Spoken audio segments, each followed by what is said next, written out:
Nuestro queridísimo Fernando Buenabad, doctor en filosofía de la comunicación, todo lo que pasó desde que publicó Javier Milei este tuit promocionando, difundiendo pues esta criptodivisa.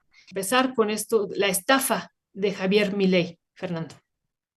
Pues por un lado necesitamos ayudarnos a construir adjetivos correctos, Violeta. No, a mí me parece que a veces los insultos a mí me dan ganas, no creas, de decir algunas cosas porque por el volumen, por la desmesura de esta clase de sinvergüenzadas, ¿no? Que hacen estos que se hacen llamar políticos y que constituyen una vergüenza enorme para el pueblo argentino, ¿no? La historia de este pueblo no se merece esta clase de conductas, de esta desfachatez corrupta, ¿no? Eh, no se lo merece nadie, ¿no? No solamente me refiero a las personas que invirtieron, algunas incluso quizá de buena fe, y que han sido estafadas de manera totalmente obscena, sino también pensando en todos los demás, ¿no? Porque hay un primer asunto que me interesa conversar hoy, Violeta, y es que necesitamos con urgencia fabricar vacunas contra estos desastres morales que están produciendo, o inmorales, que están produciendo estos neoliberales o estos anarcocapitalistas, porque tiende a desmoralizar a la gente. A muchas personas este espectáculo verdaderamente dantesco de corrupción y de abuso, esta conducta delictiva del propio presidente de la nación, que tiene las tres grandes em, condiciones para empeorarlo todo, porque es con premeditación, con alevosía y con ventaja, ¿no? Los tipos sabían que en tal minuto y a tal hora había que hacer el lanzamiento del correo o del mensaje del presidente que le iba a dar el aval político a una trampa, a una emboscada, eh, en lo que llamamos hoy el mundo de las monedas nuevas o de los bitcoins o de los memecoins o como se llamen, ¿no? Eh, Entonces, a mí me parece que es indispensable vacunarse contra estas inmundicias políticas, ¿no? Ya ni siquiera quiero usar la palabra política en esto, porque la palabra política es bastante más respetable que esto, ¿no? Esto es claramente una estafa, está calificada y tipificada desde el orden de su definición del diccionario hasta el orden de sus definiciones jurídico-políticas. Cualquier, cualquiera que haya pasado despierto, ¿no? Por algún aula de las escuelas de leyes sabe muy bien que es cómo se configura este acto delictivo y que no hay escapatoria posible, ¿no? Así vayan a tardar lo que vayan a tardar las autoridades del poder legislativo en Argentina, porque todo el mundo advierte con pesimismo, con desesperación, con hartazgo, que no hay esperanzas de que haya una respuesta judicial, política, de justicia rápida para los defraudados como para la sociedad entera, ¿no? No se ve que haya un cuerpo de respeto en la justicia social que rápidamente venga y ponga en su lugar las cosas y sancione a que haya que sancionar por este verdadero atropello obsceno, ¿no? Del patrimonio de algunas personas. De manera que, perdón, de manera que creo que es importante sacar lecciones de estas cosas. Es importante que tengamos, como decían, nervios de acero, ¿no? Temple, serenidad, decía el Calimán, ¿no? Serenidad y paciencia. Hay Sí. mucha gente que no sabe ni quién rayos es Calimán, pero ese viejo personaje de los cómics mexicanos que decía, que llamaba a eso, a la serenidad y a la paciencia, y creo que es una buena hora histórica para eso, no solamente para el pueblo argentino, y este es quizá el núcleo de lo que me gustaría hoy conversar, y es que no es algo que le pasó solamente a los argentinos, no es algo que pasó a unos incautos que pusieron su dinero y que se los robaron de la manera más descarada. no es solamente un asunto de un país que queda al sur del continente con un presidente que parece tener gestos y rasgos de psicópata a mañana, tarde y noche. No, no es solamente el asunto de una formación política o una formación ideológica. Esta, esta estafa es consustancial al capitalismo. El capitalismo por sí es un sistema de estafas seriales, de estafas permanentes. Es un sistema basado en la estafa que es robarle a los trabajadores el producto de su trabajo, en la estafa que representa saquearle al mundo, saquearle a la especie humana las riquezas naturales que nos pertenecen a todos por igual en este planeta. Y además, una estafa también de corte moral porque representa un insulto a la inteligencia de los pueblos, a su naturaleza, a su trabajo, a su historia, incluso a su dignidad, ¿no? Más de uno de los damnificados en esto ha sido una persona que tenía sus ahorros, producto de sus años de trabajo, y fue a confiar en estos que se presentan como máximas autoridades de una organización política como el Estado, para que la respuesta sea por parte de ese Estado irresponsabilidad total, hacerse los tontos, negarse así, negar toda responsabilidad directa sobre este episodio y además decir que esto es como un casino, ya verdaderamente rayano en la peor de las ofensas, que es decirle a la gente: si te metes a apostar, atente a las consecuencias, cuanto que el que llamó a la participación, al depósito de los ahorros, sabía antemano que iba a ocurrir esto. Entonces, pero digo que no perdamos la oportunidad de sacar una buena lección histórica y política de esto, ahora sí, política con la P mayúscula, que es entender que este sistema que genera esta clase de engendros, diría yo, como este episodio de saqueo, como este episodio de hurto y de estafa, que no es, por cierto, ni el único, por cierto, no es el peor que hemos tenido, por cierto, que están en marcha 60, 70, 80 o 1000 nuevos episodios de estafas contra nuestros pueblos, que están en marcha las estafas más inopinadas en todos los campos posibles, que hay estafadores en las aulas de algunas universidades enseñando lo que no saben o distorsionando lo que deberían estar manejando con mayor claridad, que hay estafadores en la vida política que se dicen, se autoproclaman conocedores de una realidad social de la que no tienen ni idea, de pueblos a los que jamás visitaron, de problemáticas colectivas que nunca asumieron como propias. Es decir, está la posibilidad de tomar este ejemplo escandaloso, por cierto, este ejemplo obsceno, morboso, impúdico como pocos, pero de nada nos serviría hacer rabietas, de nada nos serviría mentar madres y hacer y decir lo que se nos ocurriera en términos de denostaciones, de insultos, de cómo increpar este abuso, si no nos permite, por cierto, construir una posición seria frente a la cosa. Y la posición seria creo que es buscar, analizar, profundizar que esto no es una casualidad, que esto no es un episodio caído del cielo, que esto no es una circunstancia de malignidades, o esto no es un dios griego que nos mandó una señal de castigo a los humanos por portarnos mal. Esto es un plan absolutamente premeditado, sistemático del capitalismo, que en estos casos resulta ser más obsceno, más pornográfico, más descarado, más desembosado, en la medida que así son estos personajes que lo han ejecutado. Hay otros que son más refinados, hay otros que son más de cuello blanco, hay otros que producen estafas en los bancos, por más famosos que sean. Ya decía Bertolt Brecht, ¿no? Tan ladrón es el que roba un banco como el que lo funda, ¿no? Que es incluso peor, ¿no?, el que lo funda.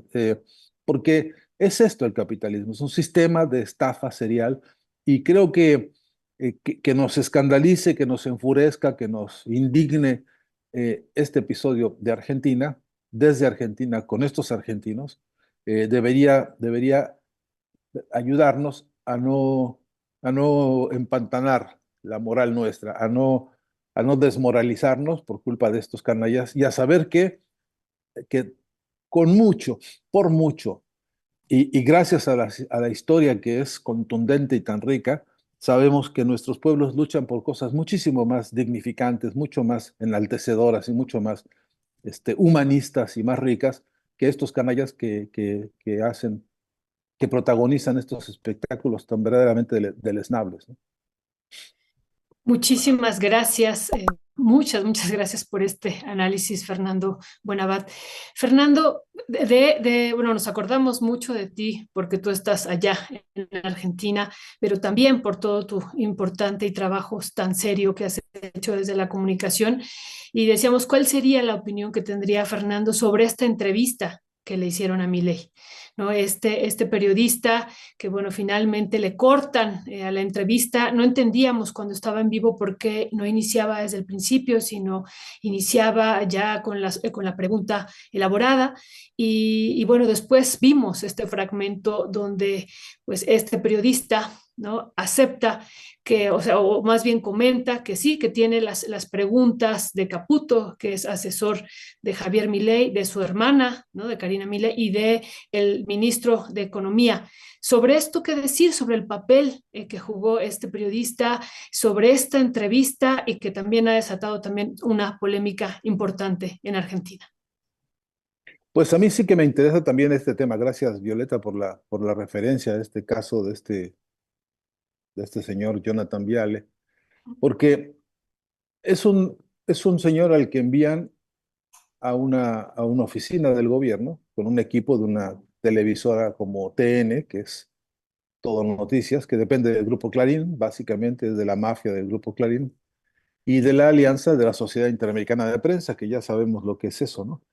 Eh, entonces mandan a este señor con el equipo de la empresa monopólica, históricamente deleznable, porque son los que también participaron en la dictadura, robándose la casa productora de papel, ¿no? Papel Prensa, que es una historia negra, nefasta del Plan Cóndor, y estos están marcados por ese episodio. Son ellos los que mandaron a este señor con sus equipos, su televisión, en fin, sus técnicos, y lo mandaron pues al desierto a la intemperie de su propia ignorancia, porque es un señor que, fíjate que no me atrevo a llamarle periodista porque esto insulta a los periodistas. Sí, Eh, sabía, y era la provocación. Dije, voy a hacer énfasis dos veces periodista. Estoy cuidándome de usar esa denominación porque no la merece, porque insulta a una profesión que tiene profundas raíces y compromisos con la verdad, y compromisos con la verdad que es social siempre, que es colectiva siempre. O que deberíamos entender que no se puede hacer verdades exclusivas de individuos geniales en su despacho, ¿no? En todo caso, lo mandaron a eso y lo mandaron a que le dieran las preguntas. Y ahí, si yo, si yo pecara de abusivo por desautorizarle a él su carácter de periodista, pues ahí se lo desautorizó él solo, porque ir a aceptar que te preparen hasta las preguntas y que te las impongan y que encima te corrijan la nota, porque a eso entró este señor que se dice asesor de Milei, pero a eso entraron todos los que estaban ahí, porque había otros más que estaban fisgoneando y que se hacen llamar asesores, etcétera, ¿no? Mira, porque con esos asesores de verdad que más vale, más valdría no tenerlos, porque el desastre que han creado, que le han creado a su propio jefe, que le han creado al país y a la propia profesión del periodismo, es de verdad lamentable. Eh, el señor Viale, además, hace tiempo que se ha convertido en una máquina de insultar al periodismo local, sobre todo el periodismo más crítico. Él ha sido uno de los lugartenientes de las acusaciones más deleznables contra los más serios. Eso sí que los hay en Argentina y que son grandes e importantes referentes de la información por la verdad, para la verdad. Y este ha sido de los que se han servido invariablemente para insultar, para calificar. Algún periodista de los que sí hay son serios le han dicho a este señor Viale, cuya herencia también periodística le viene de un padre que fue también en su época otro periodista que también tenía sus respectivas cola que les pisaran, pero decían, hasta ese, que ya de por sí era muy cuestionable, estará revolcándose en la tumba de saber que resultó ser lo que resultó ser en términos de un de un perro faldero, portavoz de canallada y media, y que además permitió que pues diría, su coartada para cobrar dentro del imperio del Grupo Clarín, que era hacerse pasar por periodista, pues él fue a entregarla y a revolcarla en una de las peores episodios que hemos podido ver así desembosadamente, que hemos podido ver todos, hasta algunos dicen con lástima, ¿no? Porque es tan, tanto le piden, es la pregunta que se hace, ¿no? Tanta humillación le han solicitado a este señor para pagarle, dicen que más o menos $300,000 por esa entrevista, ¿no? Si esto fuese cierto, eh, eh, la pregunta es, ¿tanto hay que humillarse, tan bajo tiene que caer un hipotético profesional para mendigar estas sumas? Pues hay unos que sí, y ahí lo tienes, este es el ejemplo. De todas maneras, en el otro extremo de la reflexión está pues la necesaria utilización del episodio para decir exactamente esto es lo que nunca hay que hacer, ¿no? Exactamente este es el camino que nunca hay que recorrer porque representa eso, bastardear el trabajo, el oficio, la ciencia, el arte del periodismo, bastardearla de la manera más, más dolorosa y yo diría más irreparable. Y luego, por cierto, someterse a eso y bastardearse a sí mismo, ¿no? Eh, y eso me parece que debemos prender alarmas, ¿no? Que los estudiantes de comunicación vean esto con un sentido crítico, que sean capaces de pronunciar dictámenes éticos sobre este episodio. Es crucial, Violeta, que tengamos, que recuperemos la fortaleza de la moral de los que luchan, la fortaleza que pertenece a los pueblos que se movilizan y que están en combate frente a todas estas calamidades que nos impone el capitalismo, pero que seamos capaces de producir dictámenes éticos rigurosos ante casos como este, ante evidencias tan groseras, tan insultantes, tan decadentes, tan como son, tan burguesas como son, de poner por encima de cualquier cosa el interés del bolsillo de un señor que se disfraza, que ha construido la emboscada del periodismo, a la que obviamente le falta el respeto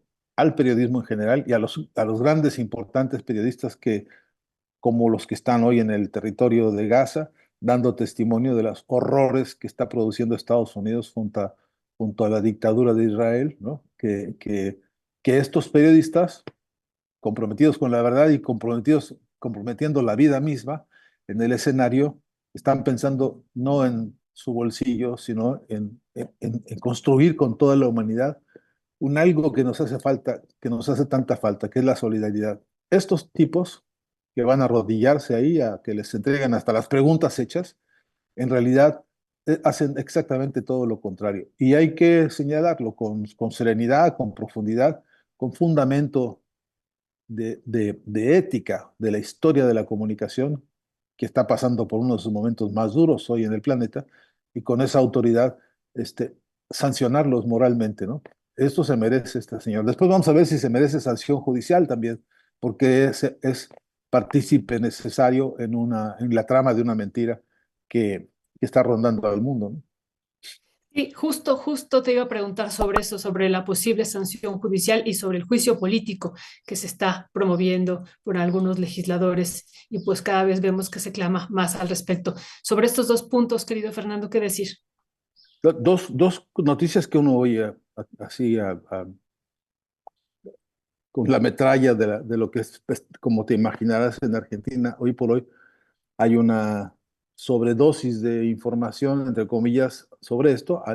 Algunos juegan a la idea de que saturando a las audiencias se anestesia la conciencia y entonces al rato ya meterán una noticia de un asalto o jugará Boca con River o habrá alguna cosa así que distraiga toda la atención y esto pase a ser pues del anecdotario del horror político, ¿no? Eh, pero lo que es verdad es que ya hay, según cifras que escuché esta mañana, del orden de 135 denuncias penales contra Milei y contra quien resulte responsable en todo esto. provenientes de distintas organizaciones, algunas de ellas de periodistas, algunas de ellas de docentes, académicos, universitarios, muchas, por supuesto, que tienen que ver desde frentes políticos diversos, algún sector de la oposición, de lo que puede llamarse hoy oposición en Argentina. Y luego está la cascada del orden de 300, según oí esta mañana, habría que confirmarlo, pero denuncias en Estados Unidos también, ¿no? Porque una parte importante de los estafados está allá. Y entonces parecería, según los cálculos de algunos jurisconsultos, parecería que allá tiene mayor peso y más escándalo esta operación de inventar una moneda, inflarla y luego sacarle todos los fondos. Eso parece que allá constituye delito mucho más grave, que lo persigue el FBI y que tiene consecuencias eh, más severas. No sé si más rápidas, pero por lo pronto parece que sí hay más de uno que está allá sufriendo ahora por el episodio. Entre otros, el fundador de la propia cuenta, que se aliado con Milei, se quedó con, dicen, del orden de 100 millones de dólares, ¿no? Eh, por ahora, aunque algunos aumentan esa cifra hasta 200. Eh, Todavía hay que hacer muchas investigaciones, pero parece que en Estados Unidos la cascada de, em, de denuncias, de demandas, ya es por sí mismo un escándalo eh, que, pues, que sigue ensuciando al país en más de un sentido, a su pueblo, ¿no? A la gente que quiere otra cosa y no quiere eso. Esta tarde-noche, según entiendo, Milei estará volando a Estados Unidos, que él anhela sacarse una foto con Donald Trump. Parece que están haciendo todos los esfuerzos para que la foto le sirva como una especie de bendición que lo exculpe o que le dé una sobrevida política para aguantar. Este es un año electoral en Argentina. Entonces están pergeñando toda clase de canalladas para ganar más diputados, para afianzarse doblemente en el cargo, y por eso están dando batallas a contracorriente y a contrarreloj. Anhelan esa foto y parece que anhelan también un nuevo crédito del Fondo Monetario Internacional sobre otro ya obsceno crédito que se les otorgó y que se lo desaparecieron íntegramente. Los mismos protagonistas que hoy trabajan con Milei desaparecieron un crédito de 40.000 millones de dólares y no se sabe dónde quedó un solo dólar de todo eso. Hoy ese es el ministro de Economía de este país, ¿no?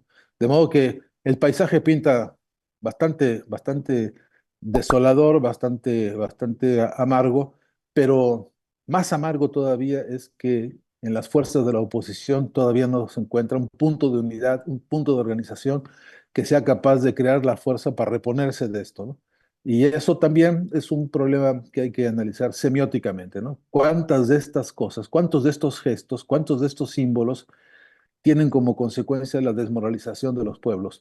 Y eso también tiene costos muy altos, ¿no? Entonces, vale la pena, a mi entender, no dejar pasar al análisis crítico contra estos señores, dueños del dinero, estos que son los delincuentes seriales, ¿no? Los de la estafa serial, pero no irrumpir en el escenario de la crítica, sino una dosis importante de autocrítica. Muchísimas gracias, Fernando. Muy, muy interesante el análisis que vas haciendo.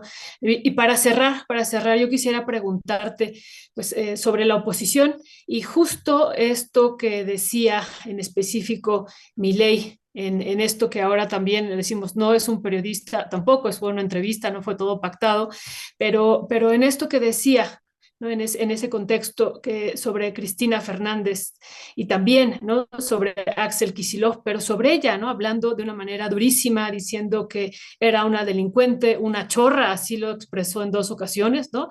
Y decía ella, no hay mayor estafadora en la historia de Argentina que Cristina, ¿no? O sea, era una situación brutal como lo iba él narrando y describiendo y bueno pues me parece que incluso su expresión ahí pues cambió cuando se le pregunta sobre esto a pesar de que él ya sabía que venía esa pregunta. ¿Qué decir de esto, querido Fernando? Es un momento crucial para la filosofía y para todos los filósofos, Violeta, porque de verdad que nos está poniendo en la Esa. realidades en las que hay que fortalecer el sistema del pensamiento, ¿no? Y fortalecerlo con las herramientas que nos han dado los mejores avances políticos. Esto que Milei ha dicho de Cristina Fernández es violencia de género. No hay forma posible de que le escape a una, a una recriminación jurídica, judicial, incluso una sanción seria por este, ya le llaman ahora bullying público, ¿no? Del tratamiento tan ofensivo que ha tenido contra la expresidenta Cristina Fernández. Eh, pero algo muy bueno debe estar haciendo Cristina Fernández para tener tan enloquecidos a estos psicópatas, ¿no? Algo realmente interesante debe estar haciendo el propio Axel Kicillof, que a estos los pone locos. Porque Ujú, si no, porque si fuera tan intrascendente, ni lo mencionaría, ni se ocuparía siquiera. Y todo lo contrario, yo creo que el trabajo que se ha venido haciendo, por un lado en la provincia de Buenos Aires, donde gobierna Axel Kicillof, y por otro lado en el liderazgo de Cristina Fernández, que yo no considero ni perfecto, ni absoluto, ni único, ni divino, ni le voy a quitar una sola de las críticas que creo que vale la pena ofrecerle, no como ruptura, sino todo lo contrario, como solidaridad con la mejor expresión que ha tenido la vida política reciente en la Argentina, por la cantidad de beneficios que efectivamente le atrajo a muchos sectores muy amplios de la población argentina. En homenaje y en honor a eso, me parece que hay una memoria fresca, muy cercana, sobre el rol de Cristina Fernández y también de Axel Kicillof, en ese sentido de una posición que ellos llaman nacional y popular, y que ha tenido efectivamente pues, beneficios para la gente, que están en la memoria fresca, reciente de este país, a pesar de que en el proceso electoral haya habido los desastres que haya habido y que merecen también todavía muchos análisis sobre el paso del tiempo. Pero sí digo que la urgencia de mi ley de vomitar tantos adjetivos y tantos insultos contra Cristina Fernández eh, no indica más que, por un lado, desesperación suya, porque lo es, porque está desesperado, porque los ve con una capacidad de análisis, de discurso, de información. Cristina Fernández es 30 veces más economista que Javier Milei, que se presume de genio de la economía. Cristina Fernández es 30 veces más socióloga, más politóloga, más humanista, que lo que ni le importa a este mercader de las redes sociales y de las criptomonedas, lo que puede importarle. Cristina Fernández tiene una concepción del desarrollo productivo del país 80 veces más inteligente y más informado y más actualizado. No sé si eso le alcance para volver a ser presidente o presidenta. No sé si eso sea suficiente ante un electorado como el que hoy se presenta en Argentina. Lo que es cierto es que a estos que están sentados en el poder hoy les duele y les duele mucho cada vez que se la menciona, cada vez que se percatan de que hoy por hoy el núcleo duro de los electores de Cristina Fernández ronda el 35% más o menos, que no es poca cosa en este país. Eh, pues a estos les desespera, porque ellos quisieran, por supuesto, con sus alianzas espurias y corruptas e inmorales como han tenido con el anterior Macri, eh, gracias al cual, por cierto, se sentaron en la silla presidencial, porque hay que recordar que perdieron la primera vuelta a las elecciones, Milei, ¿no? Y que solamente pudo ganar inventando alianzas con todos los que lo insultaron a morir en días previos a las elecciones. No vamos a olvidar este festín de hipocresías y de falacias, ¿no? Cualquier ejercicio que se pueda hacer de memoria audiovisual para poner a Milei los 3 semanas anteriores a las elecciones, cómo insultó él a los que hoy son parte de su gabinete, cómo parte de los de su gabinete lo insultaron a él, diciendo barbaridades, verdaderas cosas que se permiten decirse de ratas para abajo lo que se te ocurra, ¿no? Entonces, esa es la clase, ese es el aspecto, esa es la compostura moral de estos. Y claro que cuando hay una estadista, cuando hay una persona que piensa en la complejidad geopolítica, en la realidad de un planeta que está viviendo estragos por todos lados de mil problemas, cuando además sabe y entiende, porque lo impulsó el problema energético del país, tanto del petróleo como la energía eléctrica, como todas las formas de energía, cuando entiende el proyecto productivo, cuando entiende la planta industrial, cuando entiende las pequeñas y medianas empresas, y arma un paquete que visibiliza el poliedro complejo de la política, pues esto les desespera porque no tienen literalmente esa capacidad. Y por eso, supongo, de ahí les viene la desesperación que en su mediocridad y en su tontería no saben más que convertir en insultos, ¿no? Sí, sí, así es, fueron insultos que escuchamos y lo que decíamos, ¿no? A pesar de que sabía de la pregunta que venía, pues ahí se le desfiguró toda la cara a Javier Milei. Pero bueno, Fernando, en verdad, extraordinario análisis. Muchísimas gracias, gracias por estar aquí en Momentum, en esta edición del Noticiario Matutino de Rompeviento TV. Te mandamos un fuerte abrazo, todo nuestro agradecimiento y admiración y seguimos en comunicación hacia la próxima semana. Agradecido yo siempre, Violeta.